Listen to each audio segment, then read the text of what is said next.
Assalamualaikum warahmatullahi taala wabarakatuh.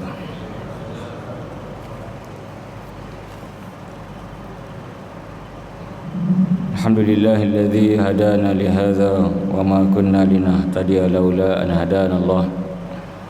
Asyhadu an la ilaha illallah wahdahu la syarika lah wa asyhadu anna sayyidana Muhammadan abduhu wa rasuluh wa safiyuhu min khalqihi wa habibuh. Addal amanah wa ballagha risalah wa nasaha al ummah wa kashafa al ummah wa jahada fillahi haqqa jihadih. Allahumma salli wa sallim wa barik ala sayyidina Muhammad wa ala ali sayyidina Muhammad wa ala alihi tayyibin wa ashabihil hadin wa man tabi'ahum bi ihsanin ila yaumiddin. Rabbana shrah lana sudurana wa yassir lana umurana wahlul 'uqdatam min alsinatina yafqahu aqwalana. Rabbana la tuzigh qulubana ba'da idh hadaitana wa hab lana min ladunka rahmah innaka antal wahhab. Rabbana adkhilna mudkhala sidqi wa akhrijna mukhraja sidqi waj'al lana min ladunka sultanan nasira. Wala haula wala quwwata illa billahil aliyil azim. Amma ba'd. Dikasihi Tuan Imam, Tuan Bilal, pengerusi serta ahli jawatan kuasa masjid, hadirin hadirat muslimin muslimat yang dirahmati Allah. Alhamdulillah, syukur kita pada Allah Subhanahu wa taala pada pagi ini dapat lagi sama-sama kita menunaikan solat fardu subuh secara berjemaah. Mudah-mudahan Allah berkati, Allah rahmati dan Allah lindungi kita insya-Allah. Seperti mana yang telah lepas semalam kita sudah membahaskan tentang nasakh ataupun mansukh, iaitu hukum-hukum yang dimansuhkan daripada ayat-ayat suci Al-Quran dan digantikan dengan yang lebih baik. Ini bukan menunjukkan bahawa agama Islam ini tidak konsisten, tetapi menunjukkan kepada bahawa agama Islam itu fleksibel, murunah, ada keanjalan sesuai dengan keadaan dan tuntutan semasa.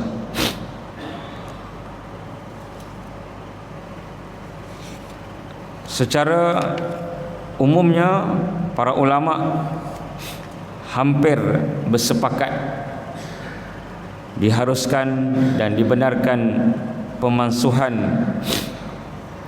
ayat Quran dengan hukum ayat Quran yang lain, seperti contoh-contoh yang telah lepas. Tetapi ada juga yang tidak setuju, tapi sangat kecil, iaitu ada seorang sahaja. Ulama ni sangat ramai, merentasi masa daripada zaman salafus soleh sampailah ke zaman kita. Hanya seorang ulama sahaja, maka ianya tidak dianggap sebagai khilaf yang muktabar. Khilaf ni ada dua. Khilaf yang muktabar, pendapat-pendapat yang kuat berdasarkan dalil-dalil yang kuat. Apa contoh khilaf yang muktabar? Khilaf yang diterima, seperti mana khilaf adakah gambar itu haram ataupun sebaliknya. Patung, ulama sepakat patung haram. La tadkhulul malaikah baitun fihi kalbun wala surah. Malaikat tak masuk rumah yang ada patung dan anjing. Asyaddun nas azaban yaumal qiyamah al-musawwirun. paling dahsyat azab hari kiamat ialah orang-orang yang buat patung. Tetapi ulama-ulama khilaf tentang gambar. Mazhab kita antara ulama yang mengatakan haram gambar yang dilukis, bukan gambar fotografi. Kerana ada hadis yang mengecualikan gambar, seperti mana hadis Sahih Bukhari, illa raqman fi thawb, kecuali lakaran pada baju. Maknanya khilaf di sini kuat. Yang kata haram gambar ambil hadis-hadis umum tentang surah. Tentang surah ni makna gambar dan juga boleh makna patung. Adapun ulama yang mengharuskan gambar ambil hadis illa raqman fi thawb.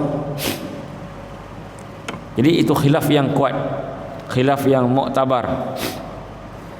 Tapi di sana ada khilaf yang tak muktabar, terlampau sedikit dan terlampau rapuh hujahnya. Seperti inilah, seperti ini.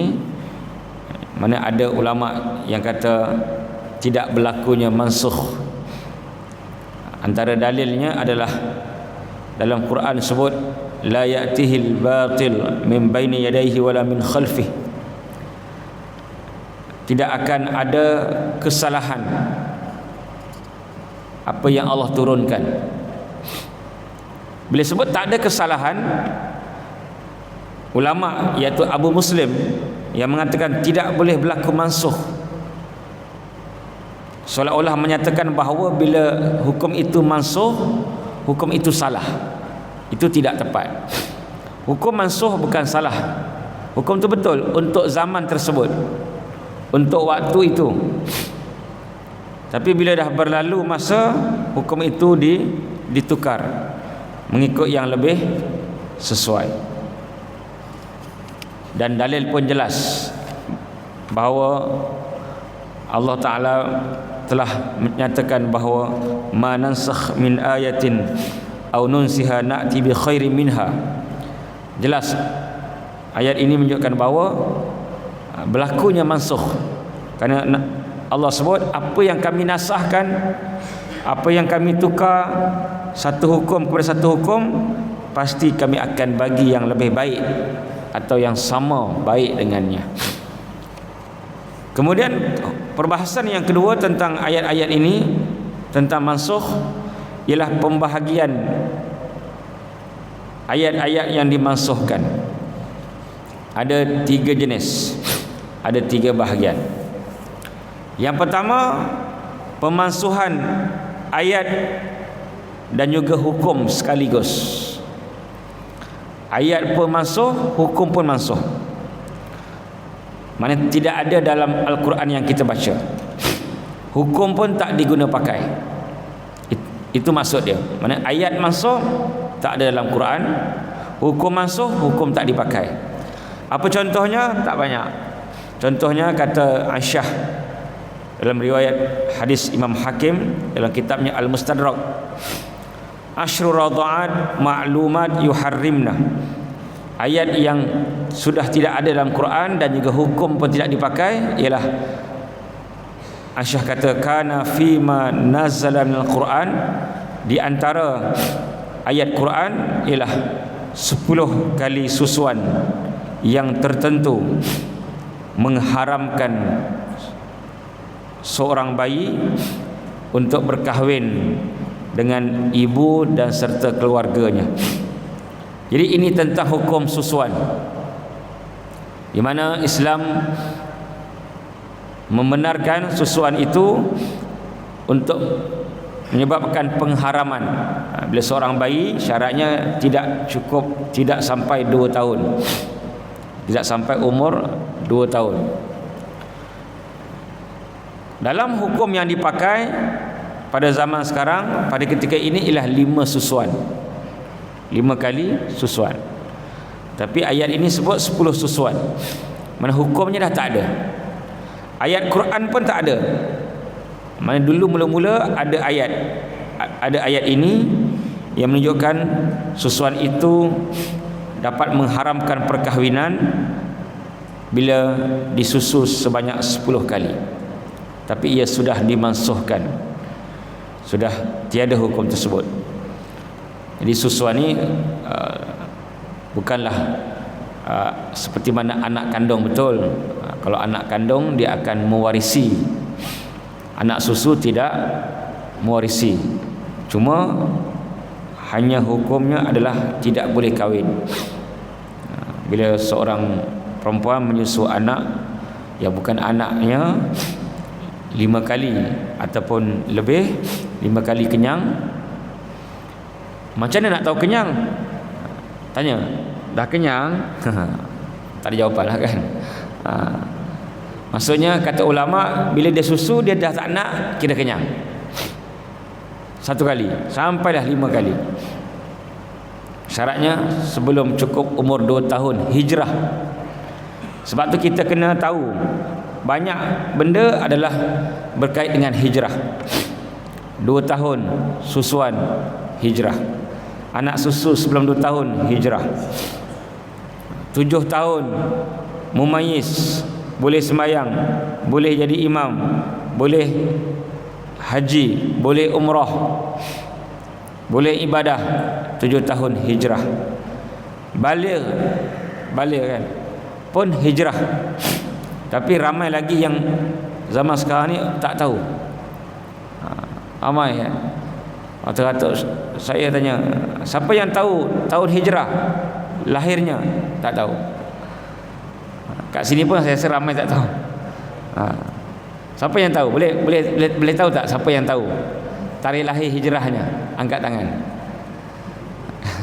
Google. Dia kan banyak umur-umur yang signifikan. Tadi kan 2 tahun susu, 7 tahun mumayyiz, 10 tahun boleh rotan, boleh pukul. Bawah 10 tahun haram pukul bawah 10 tahun.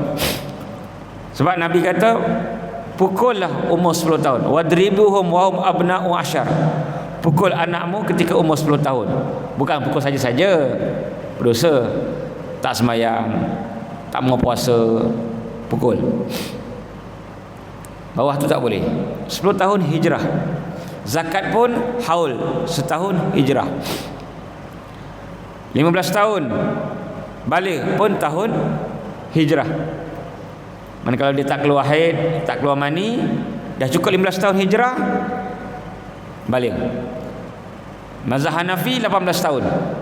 Mana Malaysia guna mazhab Hanafi. 18 tahun baru dikira dewasa kan. Mazhab Hanafi 18 tahun, tapi hijrah juga. Semua mazhab guna tahun hijrah. Apa lagi? Umur 18 tahun sudah. Umur ahli syurga 33 tahun. Umur matang 33 tahun. Matang tubuh badan, matang perangai, pun hijrah. Umur puncak kematangan 40 tahun pun hijrah. Ataupun orang Melayu kata umur gatai. Tak tahulah orang Melayu 40 tahun ni gatai.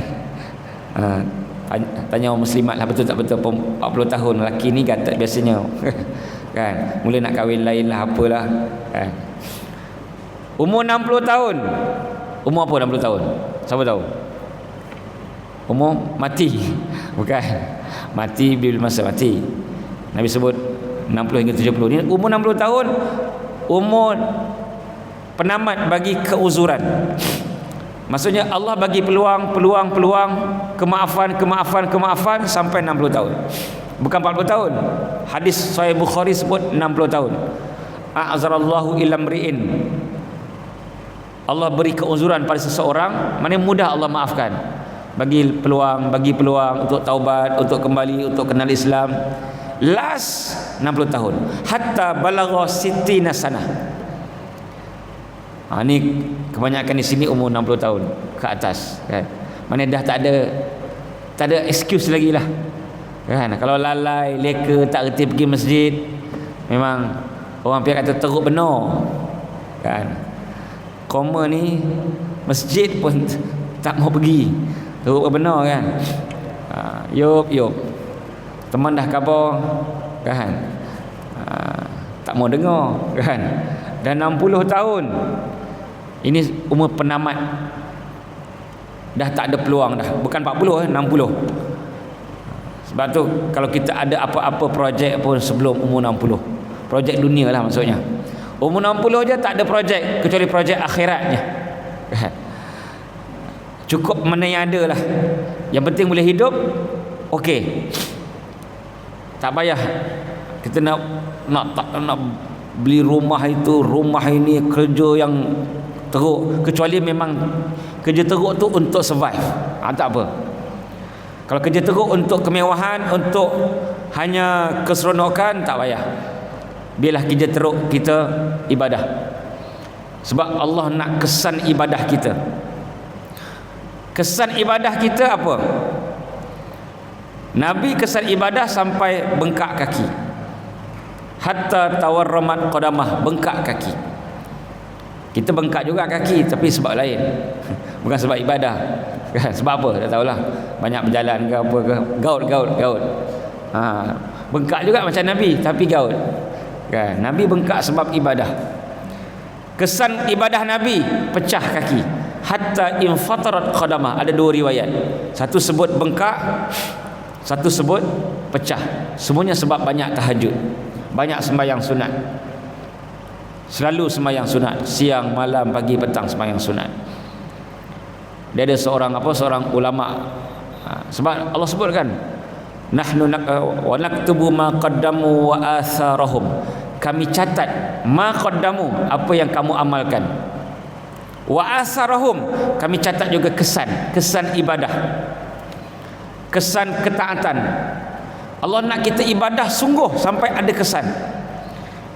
Seorang cicit Nabi namanya Ali, cucu Ali dan cicit Nabi, Ali bin Husain, Husain bin Ali, cicit Nabi, ataupun nama, bukan nama penuh lah, nama glamournya Ali Zainul Abidin.